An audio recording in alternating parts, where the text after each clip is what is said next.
di hadapan anak-anaknya, bahkan bilang begini, nanti kalau kamu mengaku, tenang aja kamu saya jamin hidupnya, termasuk keberlanjutan hidup anak-anak dan istri kamu. Ya, itu salah satu. Nah, jadi maka tadi bahasa saya kenapa menyebutkan itu adalah gratifikasi hukum.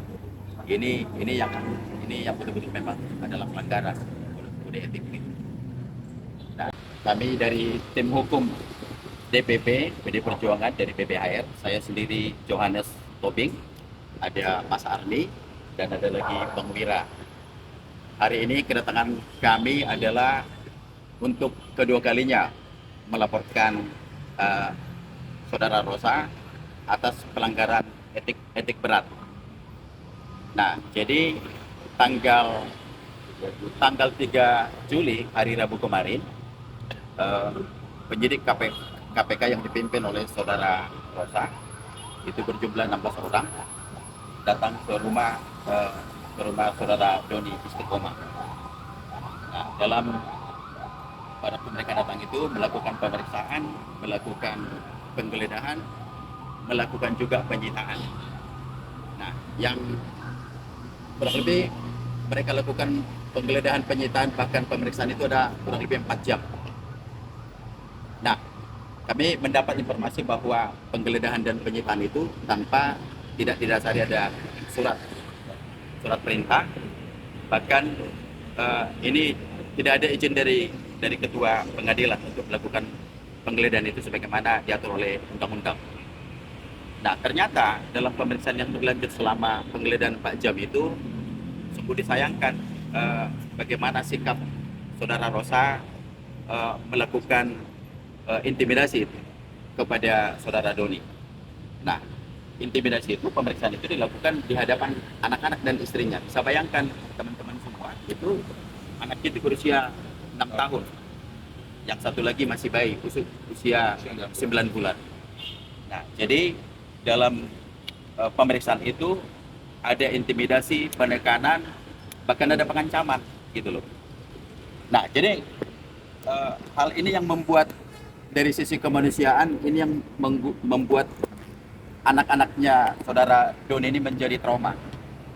Jadi begitu mendapat informasi kita selesai pemeriksaan, anaknya itu yang usia 6 tahun itu nggak bisa tidur karena dia harus nangis.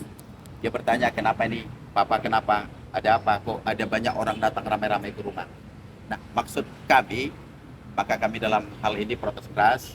Ini kan bagian yang dilakukan seorang penyidik harusnya kan bisa mengesampingkan dulu nih segi kemanusiaan untuk menyampingkan anak-anaknya, atau bisa juga memang toh juga Saudara Doni kan sudah pernah dipanggil dan diperiksa, ya dikirimkan aja surat dipanggil Saudara Doni baik-baik untuk datang ke KPK untuk diperiksa kembali, tidak melakukan dengan cara-cara yang begitu. Nah, yang paling membuat Saudara Doni itu betul-betul ini namanya kita sebut ada gratifikasi hukum. Gratifikasi hukum itu ada dalam bujuk rayu yang dilakukan oleh Saudara Rosa kepada Saudara Doni. Maka kenapa kami menyebut gratifikasi hukum dengan begini? Dipaksa nih Saudara Doni. Saudara Doni, udah kamu ngaku aja lah. Ngomongnya sih begini, Pak Doni, mengaku aja lah, jujur aja lah, bicaralah apa adanya terkait pada perkara Harun Masiku ini. Nah, terus maka Saudara Doni menyampaikan, apa yang harus mau saya jujurkan, Pak? Ini semuanya sudah dituangkan di dalam berita acara pemeriksaan waktu saya di KPK. Sudah dibawa ke pengadilan, saya diperiksa, saya udah diberikan bukti dan saksi. Ya kan? Semua keterangan saya itu sudah seperti itu yang sebenarnya. Nah, jadi dalam rangkaian bujuk rayu itu maksudnya begini. Ya sudah, kamu harus jujurlah. Dipaksalah Doni ini untuk mengaku atas perbuatan yang dia tidak pernah lakukan. Nah, jadi ini teror, ini mengancam Saudara Doni. Nah, maka ini sungguh mengganggu. Sampai hari ini betul-betul Doni sangat udah frustrasi nih.